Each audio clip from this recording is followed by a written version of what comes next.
All right, guys. One thing I want to cover today is how to do the straight jacket from the back. So, whenever I get the back, I've got my seatbelt. Typically, you fall to the choking side, right, so they can't peel the arm over the head. But when you want to set up straight jacket specifically, you want to fall to the underhooking side. So I fall to the underhooking side. I've got my head in between his against the mat. And I want to offset my feet here. I don't want to leave my hooks just kind of flush here, where he can turn his back flat to the mat and start escaping, right? So I want to put my foot to his hip and create space by getting this foot across. I can kind of do like a false body triangle here. If I can do a full body triangle, I can, but it's not necessary.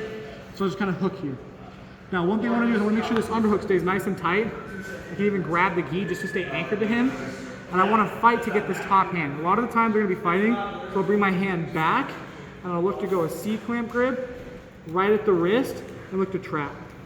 Now from here, I'll be able to pass off and come down. I want to grab the hand. I don't want to grab the wrist, right? Because he can still rotate his hand out and strip, right? So when I pass it off, I want to go 4 fingers digging in to the meat of the hand here, right? And I want to pin both hands because I know that he's going to take that free hand and try to trap and try to free up this hand, right? So when he does, I'll find the wrist, and now I'm going to pull the wrist across his face as I punch this hand down.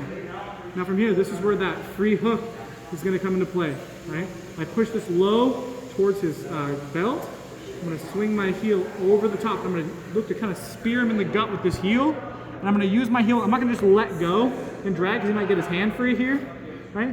So I'm going to use that heel to drag it out, right? I have 2 options. If I have long legs, I can bury this foot behind his back, or if I have kind of short legs, I can just cross my ankles on top and I pinch my knees.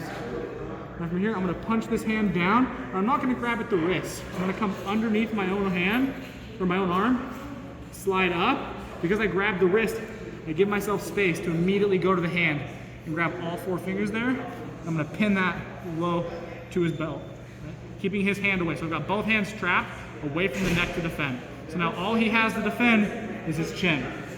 So once I'm here, I make a little trigger finger. I'm going to start at the back of his neck.